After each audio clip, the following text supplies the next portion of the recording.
kita pinjam truknya, nggak ada supirnya katanya. Ya udah kita nyupirin. Akhirnya kita juga yang nyupirin tuh. Anak-anak nekat bener. Semangat sekali ya pindah itu ya. Tugu itu unsur airnya tetap ada, Pak Marianto. Iya. Jadi tidak awalnya unsur airnya tetap ada, kita tetap gunakan. Kemudian ya itu tadi supaya kita mau bikin yang ikonik aja di situ. Benar sih membuat mancing ikan nila dulu. Saya pun pernah mancing di situ. Ya itu Itu mohon maaf tuh Pak Faris ya, ya apa namanya kolamnya dijadiin tugu sama Pak Wawan ya.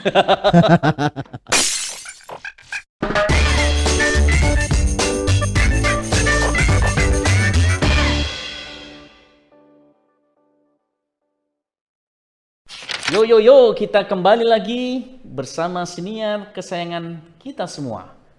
Pontianak Podcast Corner. Popcorn ambiar. Masih bersama saya, Marianto sebagai host untuk melanjutkan episode spesial sebelumnya. Masih ingat ya kawan kami semuanya? Ya Pak Parwanta ya. Jadi untuk sementara masih namanya BDK Pontianak walaupun tepatnya di Kuburaya. Nah, setelah pada episode sebelumnya kita bercerita tentang BDK Pontianak dari awal berdirinya sampai dengan tahap pembangunannya, bagaimanakah cerita selanjutnya? Oke, penasaran kan? Tanpa menunggu lama lagi kita mulai saja ya kawan kami semuanya. Ini Pak Faris melanjutkan perjuangan Pak Sandri. Tolong dong Pak Faris diceritakan mulai dari penyelesaian BDK sampai cerita bagaimana BDK Pontianak secara resmi dibuka ya atau diresmikan oleh Bu Menteri Keuangan ini. Monggo Pak Faris silakan. Terima kasih Pak Marianto. Assalamualaikum warahmatullahi wabarakatuh. Waalaikumsalam warahmatullahi wabarakatuh. Wah, saya bahagia sekali nih bisa ketemu dengan senior-senior saya di BDK Pontianak nih. Pak Parwanta, Pak Sandri Merizanta. Pada kesempatan yang berbahagia ini, saya pertama-tama ingin menyampaikan ucapan terima kasih yang sebanyak-banyaknya buat Pak Parwanta sama Pak Sandri ya, karena sudah mewariskan pekerjaan yang tidak berat buat saya gitu, karena beliau-beliau lah ya yang berat menurut saya sih kalau lihat dari cerita dan sebagainya ya. Memang kalau saya hanya meneruskan saja apa yang belum tersedia di BDK Pontianak waktu itu. Nah, waktu pertama saya di sana, kami masih di Pontianak ya, dekat KPP Kuburaya itu. Ya. Nah, beberapa bulan, 6 bulanan lah kayaknya. Terus saatnya selesai kantor, sehingga Ibu Kaban waktu itu ya, Bu Sumiati sudah beranggapan bahwa itu layak untuk ditinggali di sini ya.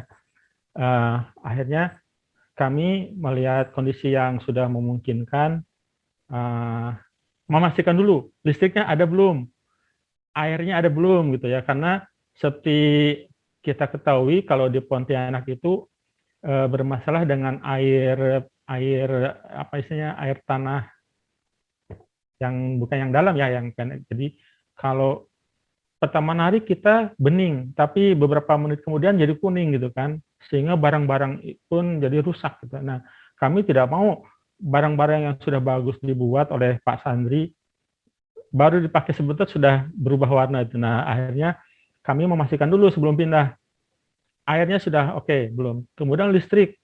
Nah, rupanya listrik itu memang juga bermasalah di Pontianak ya, sering biarpet gitu kan ya waktu itu. Kami coba mengajukan, kemudian alhamdulillah juga Ibu Sumiati ikut membantu itu untuk pengadaan langsung ke direktur PLN-nya gitu kan. Jadi ada proses percepatan di situ. Akhirnya berhasil lah, kita listrik sudah dapat, kemudian air juga ada teknik tuh. Jadi ada seorang pengusaha peternak lele dan sebagainya, dia sudah punya teknologinya. Jadi ada 3 penyaringan gitu kan, 3 alat kimia, 3 obat kimia, sehingga air bisa layak untuk digunakan.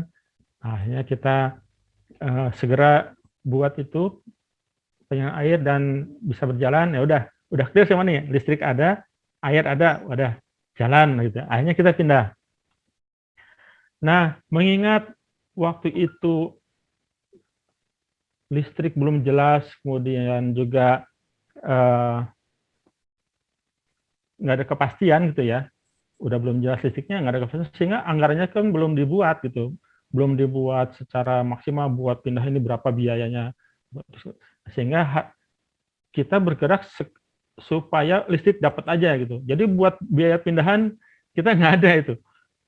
Akhirnya kita mesti mikir-mikir nih, bagaimana nih supaya barang pindah tapi tanpa biaya yang banyak. Nah, sehingga akhirnya kita semua, baik PNS-nya apapun PNPM, ikut gerak semua itu. Kita tidak mengerjakan orang lain, kami semua yang bekerja. Semua bekerja, jadi kebetulan ada beberapa truk yang masih diparkir di BDK Kuburaya itu, kita pinjam gitu. Kita pinjam truknya, nggak ada supirnya katanya. Ya udah kita nyupirin. Akhirnya kita juga yang nyupirin tuh. Anak-anak nekat bener. Semangat sekali ya pindah itu ya.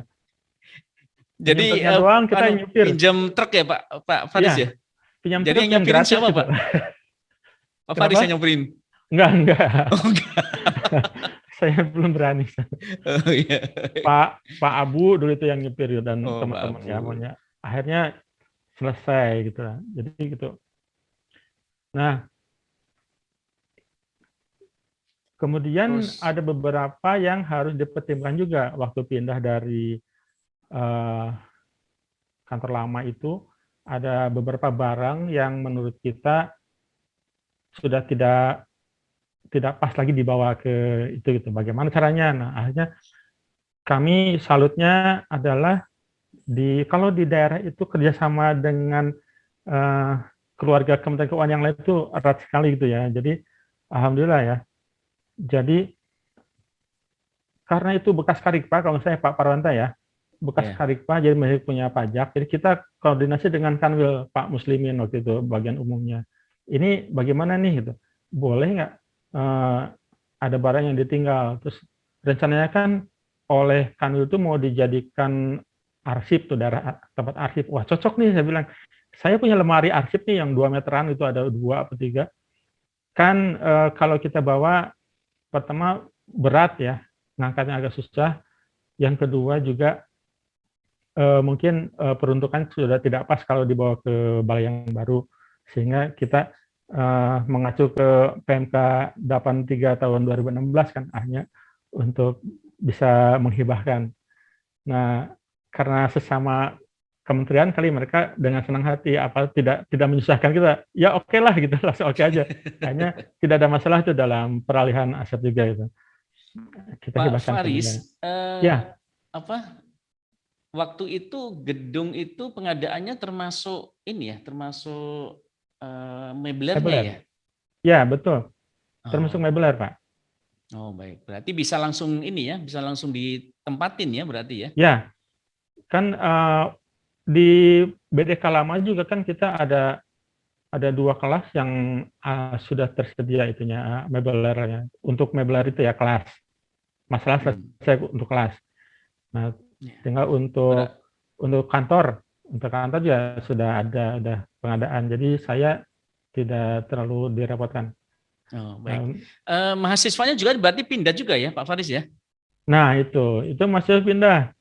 Masih pindah berarti kan ada rezeki baru buat tetangga-tetangga kantor untuk jadi kos-kosan ya. Cuman ya bukan disayangkan ya. Oke. Nggak bertahan lama karena kebijakan berbeda. Ini Pak Faris nih, zamannya Pak Faris kan sudah ada peresmian ya gedung BDK baru ini oleh Bu Menteri ya. Bisa diceritakan Pak Faris? Oke. Ya, waktu itu kenapa kok bisa Bu Menteri yang meresmikan gitu ya? Kita waktu itu sedang ada rakor di BPPK di Punawarman. Tiba-tiba Ibu Kaban manggil saya gitu kan. Manggil terus kita ngobrol bahwa katanya Ibu Menteri mau meresmikan, akhirnya cerita Bu Menteri itu, Bu Kaban bahwa Pak Jokowi itu akan berkunjung ke Pontianak gitu. Terus Ibu Menteri diundang untuk hadir menemani Pak Jokowi. Cuman Bu Menteri masih istilahnya pengen sesuatu yang lebih gitu supaya kehadirannya itu lebih bermanfaat gitu. Iya. Nah, nyampe ke Ibu Kaban, akhirnya Ibu Kaban punya inisiatif tuh. Bu, kita di sana ada balai gitu yang sedang dibangun. gimana kalau sekalian aja gitu, sekalian ke Diresmikan. sana, sekalian meresmikan gitu. Hmm. Tapi disebutin juga bahwa memang belum selesai gitu bangunannya. Cuman kan untuk kantor dan untuk kelas sudah siap pakai nih, jadi udah siap untuk diresmikan gitu. Akhirnya Bu Menteri berkenan tuh, ya udah hari ini beritanya, lusa diresmikan gitu.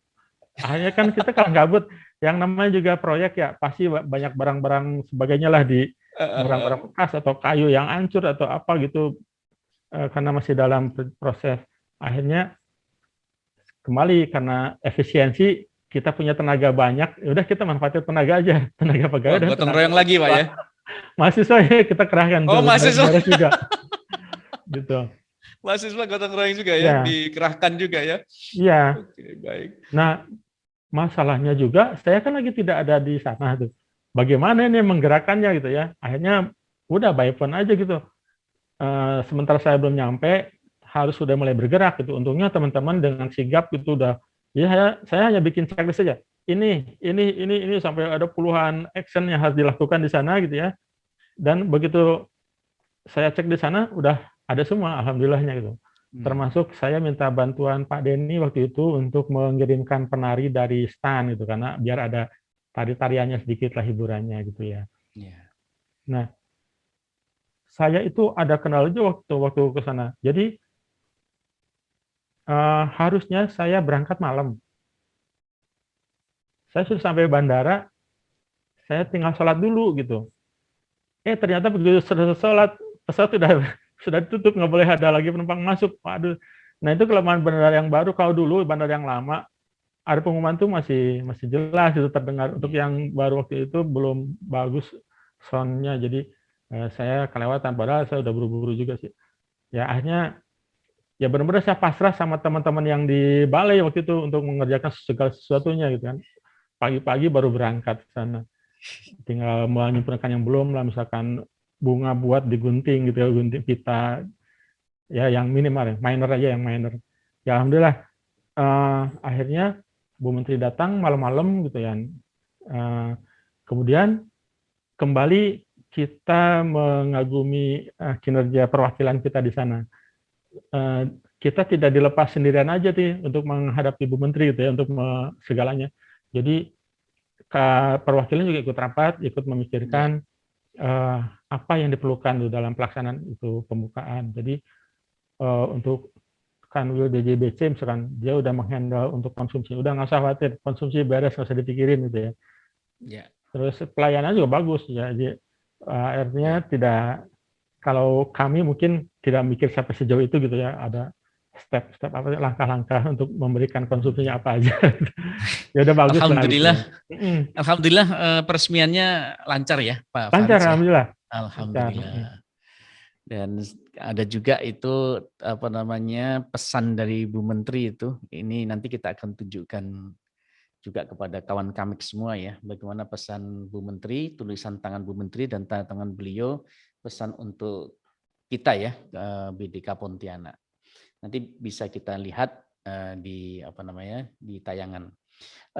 Baik, terima kasih Pak Faris sudah menyampaikan bagaimana melanjutkan dari Kepala Balai Diklat sebelumnya sampai kemudian gedung itu jadi pindahan, terus kemudian diresmikan oleh Bu Menteri Sri Mulyani Indrawati ya pada saat itu ya. Baik, nah berikutnya nih kita akan ke Kepala BDK selanjutnya nih, estafet kepemimpinan BDK Pontianak setelah Pak Faris ini. Pak Wawan Ismawandi. Assalamualaikum Pak Wawan. Waalaikumsalam. Nah Pak Wawan, kalau saya melihat dari gedung BDK ini ada yang menarik nih di depan gedung BDK. Nah, orang-orang menyebutnya itu Tugu BDK Pontianak nih.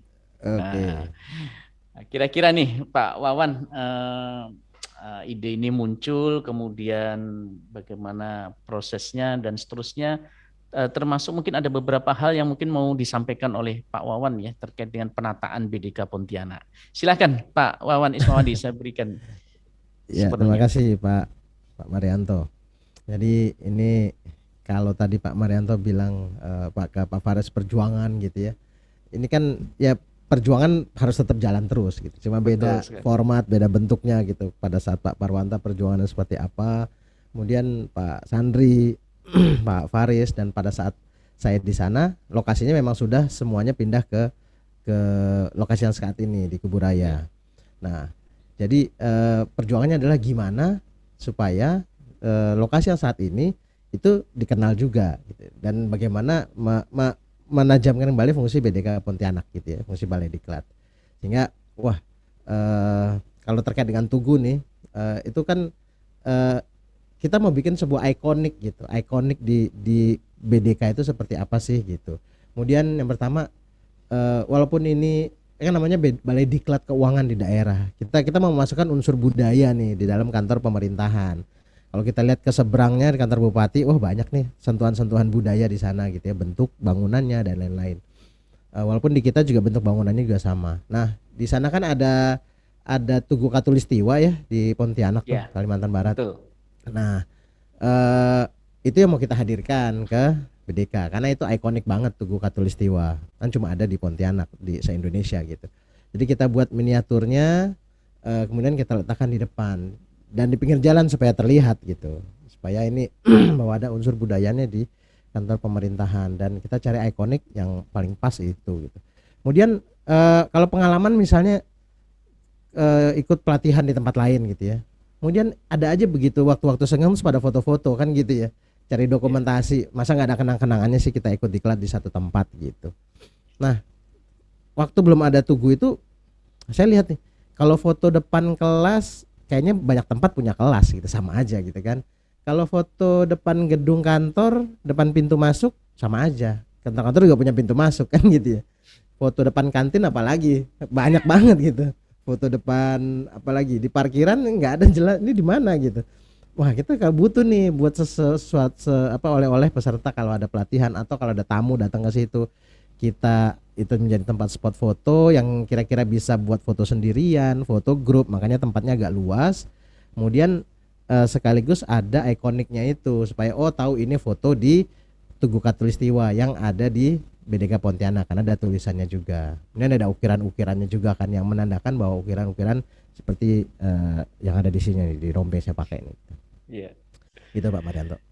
Baik, terima kasih Pak Wawan ya. Nah, sebelum itu dibangun ya Pak Wawan ya, itu ceritanya itu Pak Faris itu kayak bangun kolam di situ Pak Wawan. Nah, betul banget. Nah, tapi di situ justru kolamnya dibuat mancing katanya. Betul nggak ini Pak? Jadi iya betul. Kok mancing itu kan jadi kayak apa ya? Jadi kayak trademarknya teman-teman di Pontianak gitu atau bahkan orang-orang di sana gitu karena banyak sungai suka mancing. Nah, akhirnya kolam itu dipakai buat mancing. Ya memang itu jadi hiburan juga sih gitu kan untuk mancing. Nah, makanya pada saat pembangunan Tugu itu unsur airnya tetap ada Pak Marianto. Jadi di awal unsur airnya tetap ada, kita tetap gunakan. Kemudian ya itu tadi supaya kita mau bikin yang ikonik aja di situ. Benar sih membuat mancing ikan nila dulu. Saya pun pernah mancing di situ. Ya itu mohon maaf tuh Pak Faris ya, kolamnya dijadiin Tugu sama Pak Wawan ya. Baik Pak Wawan, ini menarik. Terus kemudian ada cerita juga nih Pak Wawan ya, itu katanya di depan tuh ada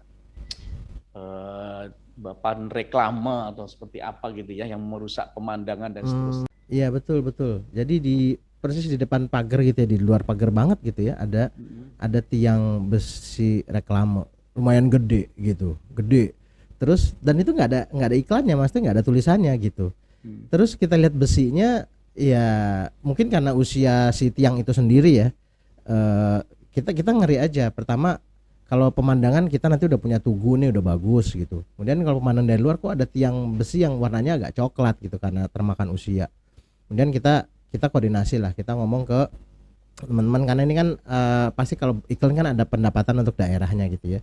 Kita ke dispendanya, kemudian ngobrol-ngobrol juga, komunikasi ke bupatinya. Kita bilang kami bilang kami bisa sih benerin ini gitu ya, kami chat, kami perkokoh lagi, tapi kami punya privilege untuk naruh iklan di situ ya, yaitu tulisan apa kan lumayan gede banget itu, besar gitu ya.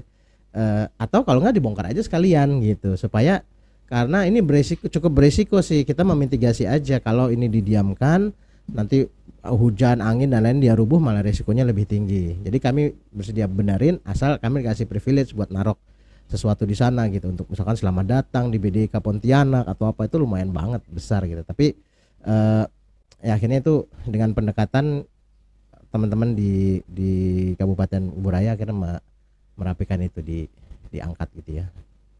Gitu. Oke, baik. Terima kasih Pak Wawan. Yuk.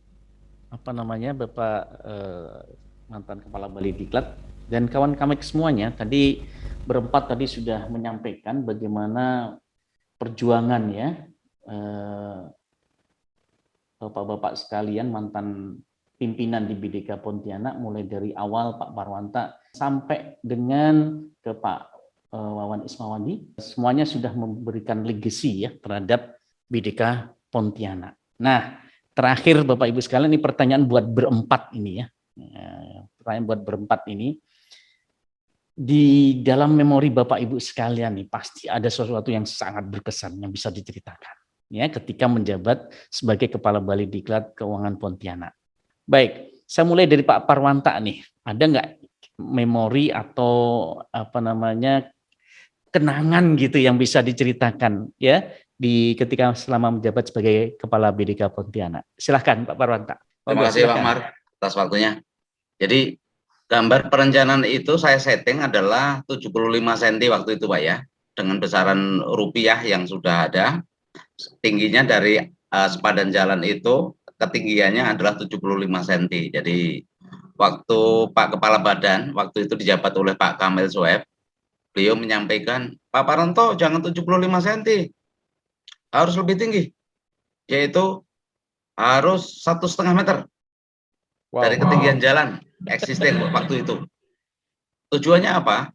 BDK Pontianak ini didirikan adalah bukan untuk 50 tahun atau 20 tahun yang akan datang, tapi lebih dari 100 tahun, bahkan selamanya. Ya, coba kalau setiap jalan aspal itu naik 5 cm setiap tahun, 5 cm, 5 cm, jangan-jangan 15 tahun udah lebih tinggi jalannya. Gitu. Cuman waktu itu gambar perencanaannya apa-apa sudah komplit Pak, kami sudah mau siap tender. Kami siap seleksi. Akhirnya beliau bersikeras begitu dan logika saya pun membenarkan. Jadi waktu itu pertimbangan saya hanya waktu itu adalah ketika 75 cm ya paling tidak 100 tahun lah. Nah gitu ya. Tapi beliau rupanya berpikir lebih jauh daripada saya, yaitu 1,5 meter. Tujuannya ya dipakai selamanya. Mudah-mudahan itu. Jadi gelagapan juga. Tapi akhirnya yang kita realisasikan win-win solutionnya adalah waktu itu 1 meter 1 meter lah dari luasan 1 hektar tadi itu yang pertama. Terus yang kedua, waktu urukan Pak, armada itu 35 truk Pak, 35 truk ya, kita itu pakai uang muka waktu itu 1 M. Jadi uang muka 1 M itu langsung 1 M itu langsung diberikan kepada yang punya gunung kali ya. Wow. Di daerah Bengkayang itu langsung di itu ya, namanya juga orang kampung punya tanah di gunung, langsung dikasih uang 1 M langsung oke saja. 35 armada Pak, bisa dibayangkan ketika 35 armada bagaimana jalan antara Polda sampai Kuburaya Pak. Tanahnya jalan raya. Untung nggak di Jakarta Pak, kalau di Jakarta ngamuk semua itu. Oh, itu satu. Terus yang kedua ketika diuruk Pak, nah waktu kita udah beli tanah itu kan kalau orang Kalimantan itu yang paling penting ketika hak milik tanah itu harus ada pagar Pak. Ya dipagerin dulu. Nah sama juga kita pagerin dulu Pak. Nah begitu kita pagerin, rupanya yang datang itu adalah untuk meratakan tanah itu kan 20 ton bobotnya. Ketika 20 ton ya dengan armada yang banyak begitu tadi, akhirnya putus Pak, dari cor-coran beton kami tadi yang untuk pagar tadi patah Pak. Patahnya itu sampai melengkung itu sampai 1 meter sebelumnya. Terus akhirnya sewa keren Pak. Keren kapal itu kita sewa ke kontraktor ya nyewa ya Pak ya. Untuk sekedar bisa diangkat digeser ke dalam lagi. Wah, akhirnya tetap dipaksain nggak bisa Pak. Akhirnya hanya bergeser cuman 50 cm. Setelah itu yang bisa saya lakukan adalah sowan ke pemilik tanah yang sebelah tadi, Pak. Yang tempat gisiran tadi. Pak, mohon maaf, ini kesalahan teknis seperti ini, seperti ini. Nah, karena beliau itu adalah mantan sekretaris Gapensinya Provinsi Kalimantan Barat, Pak. Beliau pun menyadari kesalahan teknis di konstruksi seperti itu. Akhirnya, ya sudah Pak, kalau cuma setengah meter saja. Wah, itu lega banget Pak itu. Banget itu. Itu yang kedua. Terus yang ketiga Pak, waktu diperiksa banyak sekali BPK. nih, jangan banyak-banyak Pak. Ya, diperiksa BPK itu. Pagar itu rupanya turun Pak. Jadi selama 6 bulan itu 15 cm turunnya Pak. Jadi waktu itu ditanya, ya kalau 6 bulan saja udah turun, 3 bulan udah turun 15 cm, jangan-jangan 1 tahun udah nggak ada ini pagarnya. Ya, kita kan di sana kan cuma cerucuk Pak. Ya, pondasi pun pondasi dangkal gitu loh Pak ya. Ketika ada potensi itu, ya pasti ada. Itu Pak Amar, terima kasih. Oke, terima kasih Pak Parwanta. Waduh, ini masih ini ya. Ya, masih apa namanya terkait dengan pembangunan ya. Pembangunan atau pengadaan tanah ya, karena harus diuruk ya. Ya, tanahnya itu tanah apa ya? Tanah gambut ya, Pak Parwanta ya. Ya, betul Pak. Itu dalamnya Pak, itu 46 meter Pak. Iya. Area kita yang paling dalam. Iya. Hasil soil tanahnya Pak. Struktur tanahnya seperti itu. Baik Pak Parwanta. Sekarang Pak Sandri nih, memori apa nih yang berkesan ini Pak Sandri?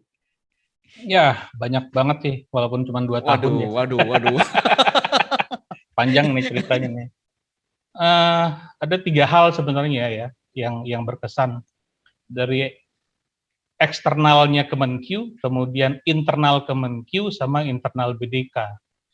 Dari eksternal Kemenkyu, kita banyak sekali mengenal budaya-budaya yang berbeda di lingkungan kita. Terus kita bisa memahami perbedaan kultur, kemudian perbedaan ekonomi dibandingkan dengan daerah-daerah yang lainnya. Karena di Kalbar kan ada 3 suku besar ya, ada suku Melayu, kemudian suku Dayak, lalu suku Tionghoa.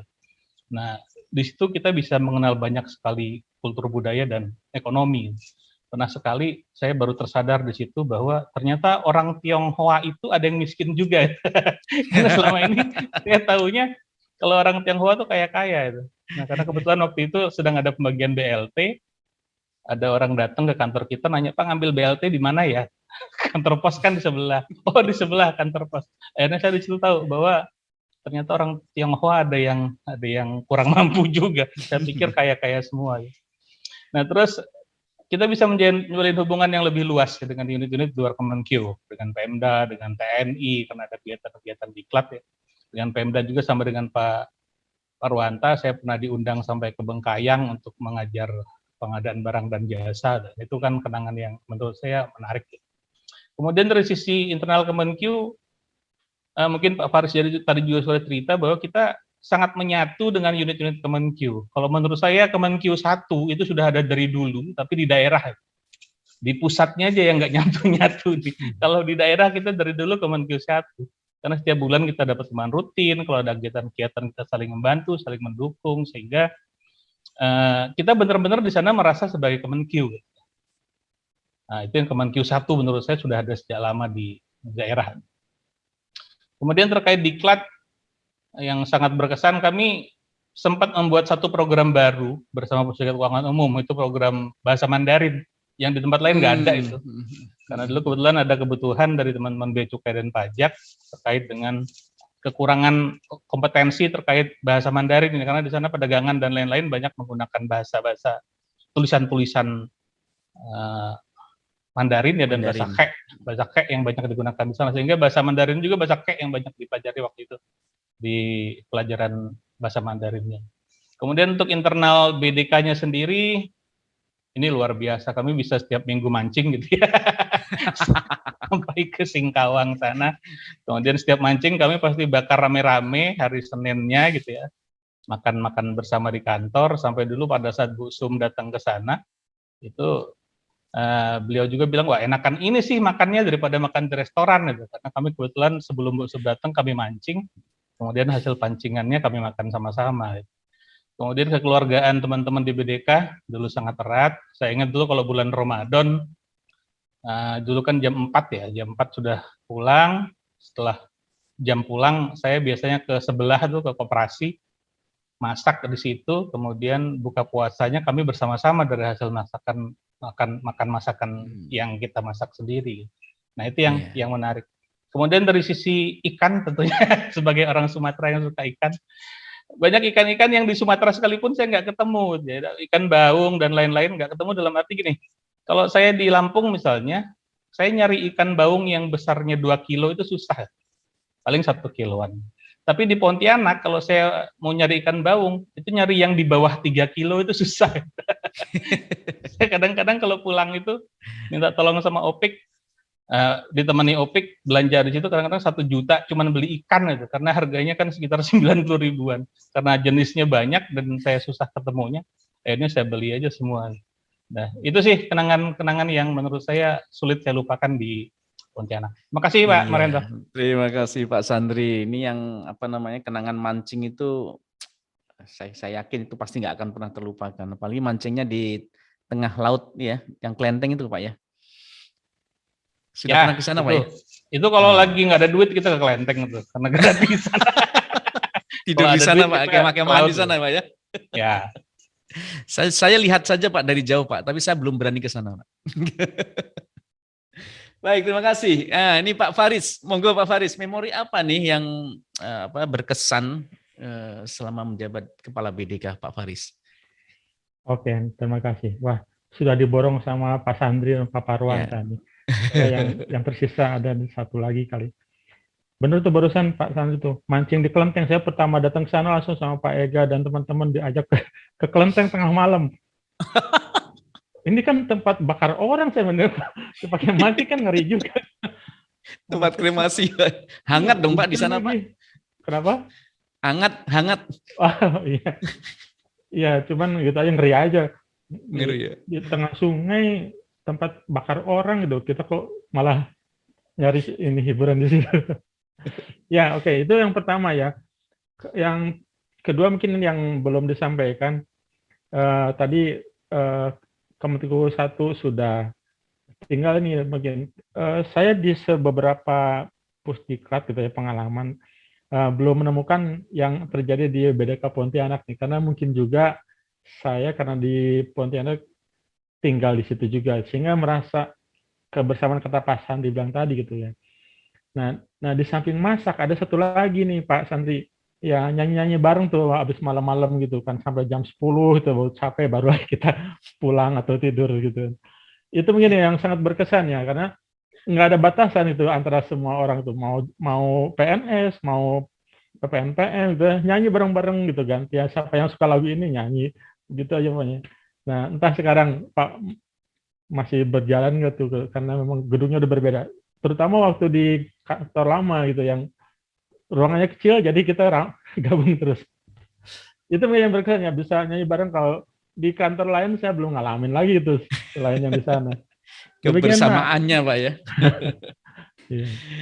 Baik, terima kasih Pak Faris. Ya ini memang kebersamaannya ya ketika di kantor atau di luar Jakarta lah. Ini memang pasti akan berbeda suasananya ya. Jadi keeratannya, kebersamaannya itu sangat-sangat terasa. Terakhir, Pak Wawan, monggo Pak Wawan, apa nih momen yang berkesan nih? Ya, yang berkesan ya, berarti bisa banyak dong ya. Tadi kan pertanyaannya yang paling berkesan. Kalau dari sisi pekerjaan nih Pak Marianto, itu tadi kan Pak Faris bilang gedung kantor udah bisa dipakai, kelas sudah dipakai, tapi asrama belum waktu itu. Nah waktu itu saya langsung bilang teman-teman pada saat ada latsar asrama harus bisa jalan. Jadi dan itu lumayan cepat waktunya, waktu persiapannya lumayan cepat. Jadi event itu jadi kayak momentum penggunaan asrama perdana untuk BDK Pontianak. Karena dulu di kantor lama kan juga belum punya asrama gitu pastinya. Jadi semua orang jadi kayak sesuatu yang baru gitu. Nah untuk penyiapannya itu sampai H-2 jam baru kelar. Jadi hari Minggu itu peserta sudah mulai datang karena latsar ya. Peserta Minggu pagi udah datang jam 7 jam 8 saya bilang udah ready to use. Dan kita baru selesai ngerjain semuanya jam 5 pagi hari itu juga. Sampai ada pegawai gitu PPK-nya dulu naik speedboat gitu ya, nyusurin sungai, ngelihat itu kapal beneran datang nggak sih yang bawa kasur gitu ya, yang bawa alat-alat dari Jakarta gitu, dari Pulau Jawa, sampai di segitunya kita tungguin gitu ya. Kemudian semua orang yang ada di sana itu ikutan tuh angkat-angkat kasur, karena kalau hanya dari yang nganterin aja nggak akan kelar, karena kita harus distribute kasur itu ke semua kamar kan, kemudian beserta peralatan-peralatannya gitu, ada spraynya, ada duvetnya, terus ada yang ngangkatin kasur, saya sampai ikut ngangkatin kasur juga, ada yang ngeset kartu magnetik buat kamar kan pakai kartu, ada yang salah-salah gitu, kemudian ada yang sambil belajar masang spray sama duvetnya gitu ya. Nungguin bantal, mastiin kamar mandi dan lain-lain, dan itu malamnya gitu, karena memang barang-barang itu baru datangnya kan nyicil, dan yang paling terakhir datang itu adalah barang-barang yang paling penting di sisi asrama, yaitu di kasur gitu, sehingga sampai pagi itu kita masih on gitu. Terus saya bilang begitu jam 5, oke, hari Minggu yang jaga asrama aja bisa yang lain istirahat deh, kalau perlu nanti nggak usah ke kantor. Itu semuanya di kantor tuh, semua orang ada di kantor pada saat itu. Jadi seru banget gitu. Saya sampai punya kartu master ya untuk semua kamar gitu. Karena saya waktu itu yang bikinin kartu. Jadi seru, saya bisa masuk ke semua kamar dengan satu kartu punya saya gitu ya. Asik itu. Kalau itu sih kerjaan, karena semua orang merasa itu yang pertama gitu, ngelola asrama sendiri, ngelola sendiri. Nah, terus kalau masalah mancing saya nggak mau ceritain di kelenteng lah, itu terlalu mainstream lah buat kalau orang-orang BDK Pontianak gitu ya. Saya memori yang berkesan kalau mancing itu, saya bisa lihat, saya pas lagi di atas perahu gitu, bisa lihat ada 2 ekor buaya lagi main-main di batu-batuan gitu. Maksudnya bisa lihat live gitu. Biasanya kan cuma lihat di TV, walaupun jauh, tapi saya tahu itu makhluk itu gitu sedang bermain-main 2 orang gitu. 2 orang gitu. 2 buaya, walaupun kecil tapi tetap kan namanya buaya ya gitu. Jadi bukan anak ayak, tetap buaya namanya. 2 orang. Itu Pak Marianto yang saya nggak bisa dapat di Tangerang tuh. Ya, kawan Kamek semuanya. Demikian Popcorn edisi spesial kali ini. Semoga informasi yang disampaikan oleh narasumber bermanfaat buat kita semua. Jangan lupa like, komen, share, dan subscribe channel BDK Pontianak. Dan apabila kawan Kamik memiliki saran dan usulan tema untuk popcorn berikutnya, silahkan tulis ya di kolom komentar. Sampai jumpa di episode yang tidak kalah menarik lainnya. Popcorn. Anja.